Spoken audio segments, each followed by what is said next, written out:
बिस्मिल्लाहिर्रहमानिर्रहीम। Welcome back to my channel. I hope कि आप सब लोग ठीक हैं, खैरियत से हैं। आज की रेसिपी में हम बनाने जा रहे हैं बकरा ईद स्पेशल कोफ्ते। और ये कोफ्तों की जो रेसिपी है, इससे कोफ्ते बहुत ही जूसी और सॉफ्ट बनेंगे। इसके लिए मैं आपके साथ कुछ टिप्स भी शेयर करती जाऊंगी और आपने इस रेसिपी को फॉलो करते हुए इसी तरह आप अगर कोफ्ते बनाएंगे तो ये बहुत ही टेस्टी, सॉफ्ट और जूसी बनेंगे और सब इसकी तारीफ किए बगैर नहीं रहेंगे। तो चलें फिर हम रेसिपी को स्टार्ट करते हैं। तो इसके लिए हम सबसे पहले चॉपर लेंगे और हम इसमें चॉप करेंगे एक बड़े साइज का प्याज। उसको मैंने इस तरीके से कट कर लिया है और अब हम इसको चॉपर में ऐड कर देंगे। और फिर उसके बाद हम इसमें ऐड करेंगे 3 हरी मिर्चें और 2 इंच का अदरक का टुकड़ा, जिसको मैंने इस तरह पीसेस में कट कर लिया है। और ये 9 लहसुन के जवे हैं। अब हम इसको भी चॉपर में ऐड कर देंगे। और अब हम इसमें ऐड करेंगे हरा धनिया और ये तकरीबन 1 मुट्ठी के बराबर है। तो अब हमने इसको भी इसमें ऐड कर देना है। तो फिर इसके बाद हमने इसको चॉप कर लेना है। हमने इसको इस तरह बिल्कुल बारीक चॉप करना है। और अब हम इसमें ऐड करेंगे कीमा।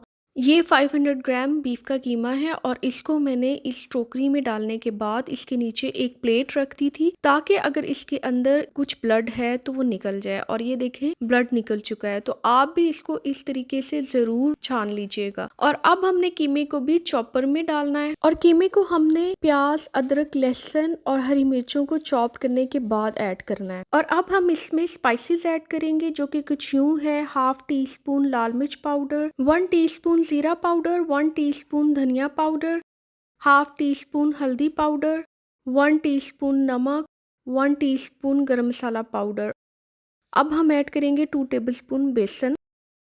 सब स्पाइसेस ऐड करने के बाद अब हमने कीमे को भी बारीक कर लेना है। अब कीमा बहुत अच्छी तरह बारीक हो चुका है और अब हम इसके कोफ्ते बनाना शुरू करते हैं। और उसके लिए हमें चाहिए एक प्याली में थोड़ा सा ऑयल और उसके बाद हमने कीमे को लेना है कोफ्ते बनाने के लिए। आपने कोफ्ते का जो भी साइज रखना है, आप उस हिसाब से उतनी क्वांटिटी में कीमा लें। मैंने कोफ्तों का साइज जो है वो ना बहुत छोटा रखा है और ना बहुत बड़ा, इस तरह इतना दरमियाने साइज के रखे हैं। और इस तरीके से हमने सब कोफ्तों को बना लेना है। अब हम कोफ्तों की ग्रेवी को बनाते हैं और उसके लिए हम लेंगे एक पैन में 1 कप ऑयल। ऑयल को हल्का सा गर्म करने के बाद हम इसमें 2 बारीक कटे हुए बड़े साइज के प्याज ऐड कर देंगे। और अब हमने इसको लाइट गोल्डन ब्राउन करना है और हमने इसमें चम्मच को हिलाते जाना है ताकि ये एक जैसे लाइट गोल्डन ब्राउन हो। और प्याज को ब्राउन करने के बाद हमने इसको ऑयल में से निकाल लेना है। सारे प्याज को हमने ऑयल में से निकाल लिया है और अब हमें चाहिए 1 कप दही। हमने फ्राई प्याज और दही दोनों को ब्लेंडर में डाल के इसे अच्छी तरह हमने ब्लेंड करना है। दही वाले बाउल में हम थोड़ा सा पानी भी डाल देंगे और इसको मिक्स करके इसमें डाल देंगे ताकि ये वेस्ट नहीं हो। और इस तरीके से हमने इसका पेस्ट बना लेना है। और अब हम उसी ऑयल में जिसमें हमने प्याज फ्राई किया है, उसमें कुछ साबित गरम मसाले ऐड करेंगे, जो कि इस तरह है। 3 तेजपात, 3 छोटी इलायचियाँ, 4 लौंगे। और हमने इसको हल्का सा कड़कड़ाना है और उसके बाद हम ऐड करेंगे 1 टेबलस्पून अदरक और 1 टेबलस्पून लहसुन का पेस्ट। और अब हमने इनको ऑयल में सौते करना है यहाँ तक कि इसका कच्चापन खत्म हो जाए, लेकिन हमने इसको बहुत ज्यादा ब्राउन नहीं करना। अदरक लहसुन को ऑयल में सौते करने के बाद अब हम इसमें 1 टेबलस्पून पानी को ऐड करेंगे, क्योंकि हमने इसमें अब स्पाइसेस डालने हैं और वो जल ना जाए, इसलिए हम थोड़ा सा पानी डालेंगे। अब हम ऐड करेंगे 1 टीस्पून लाल मिर्च पाउडर, 1 टेबलस्पून धनिया पाउडर, 1 टीस्पून नमक और 1/2 टीस्पून हल्दी, 1 टेबलस्पून जीरा पाउडर। और अब हमने इन सब मसालों को अच्छी तरह मिक्स करके इसको सौते करना है। और ये याद रखिएगा कि आपने मसालों का बैलेंस रखना है, क्योंकि हमने कीमे में भी कुछ मसाले ऐड किए हैं और अब हम इसकी ग्रेवी में भी कर रहे हैं। तो इसलिए आप अपने टेस्ट के हिसाब से इसको कम या ज्यादा कर सकते हैं। मसाले को हमने बहुत अच्छी तरह 3 से 4 मिनट भून लिया है और अब हम इसमें टमाटरों का पेस्ट ऐड करेंगे और ये तकरीबन 2 टमाटर का पेस्ट है। और अब हमने इसको भी अच्छी तरह सौते करना है। और अब हमने इस मसाले को तकरीबन 3 से 4 मिनट तक सौते करना है ताकि जो टमाटरों का कच्चापन है वो बिल्कुल ना रहे। मसाले को अच्छी तरह भूनने के बाद हमने इसमें तकरीबन 2 से 3 टेबलस्पून पानी को ऐड करना है और उसको मिक्स करने के बाद अब हम इसमें कोफ्ते रखते जाएंगे। इस तरीके से हमने एक एक कोफ्ते को बड़ी एहतियात के साथ लगाते जाना है और फिर इसको कवर करके हम 5 मिनट के लिए बिल्कुल मीडियम फ्लेम पर इसको पकने के लिए रख देंगे और हमने इसको बिल्कुल भी नहीं हिलाना, ना इसमें हमने चम्मच चलाना है।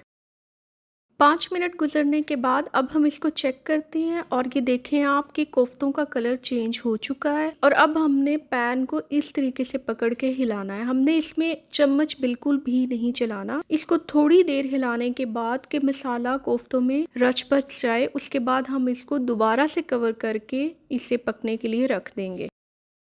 और 5 मिनट के बाद अब हमने इसकी लिड को दोबारा से उतार कर इसको फिर हिलाना है ताकि जो मसाला है वो कोफ्तों में अच्छी तरह अंदर तक चला जाए और इस तरीके से करने से कोफ्ते टूटेंगे नहीं। तो इसलिए आपने 10 मिनट तक आपने इसी तरीके से कोफ्तों को दम पे पकाना है और इसी तरह पैन को हिलाना है। और अब हम इसमें शामिल करेंगे प्याज और दही का पेस्ट जो हमने बनाकर रखा था और इसको ऐड करने के बाद फिर हमने पैन को पकड़ के हिलाना है। इसमें चम्मच हम अभी भी नहीं चलाएंगे।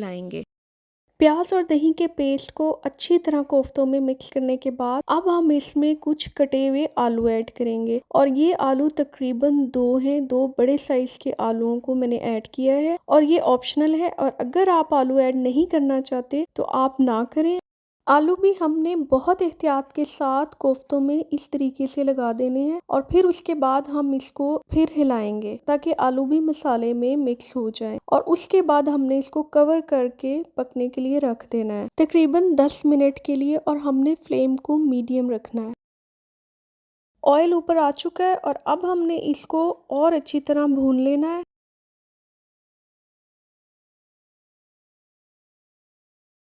और अब हम इसमें ऐड करेंगे हाफ टी स्पून गरम मसाला पाउडर। इससे कोफ्तों का टेस्ट और ज़्यादा इन्हेंस हो जाता है और बहुत अच्छा फ्लेवर आता है निकल के।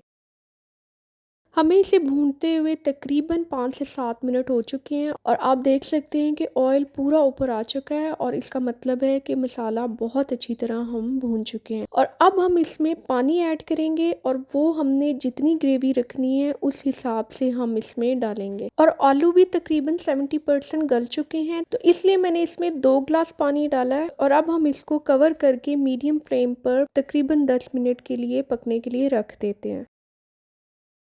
अब हम चेक करते हैं, कोफ्ते तकरीबन पक चुके हैं और मुझे इतनी ही ग्रेवी चाहिए। अगर आपको इससे कम चाहिए तो आप इसको 5 मिनट के लिए और कुक कर सकते हैं। और ये देखें इसका मसाला बहुत अच्छा सा बन चुका है, मिक्स हो गया है। और अब हम इसमें थोड़ा सा हरा धनिया वो डाल देते हैं। बहुत मज़ेदार, जूसी और सॉफ्ट से कोफ्ते रेडी हो चुके हैं और इसका टेस्ट बहुत ही मज़े का बना था। आप इस रेसिपी को बकरा ईद पे ज़रूर ट्राई कीजिएगा, सबको बहुत पसंद आएगी। अगर आपने मेरे चैनल को अभी तक सब्सक्राइब नहीं किया तो प्लीज़ सब्सक्राइब कर दें और बेल आइकॉन के बटन को भी प्रेस कर दें। जैसे ही मेरी नई वीडियो अपलोड होगी आपको उसका नोटिफिकेशन मिल जाएगा। मिलूंगी जल्द एक और नई और मज़े की रेसिपी के साथ। Thank you so much for watching. Allah Hafiz.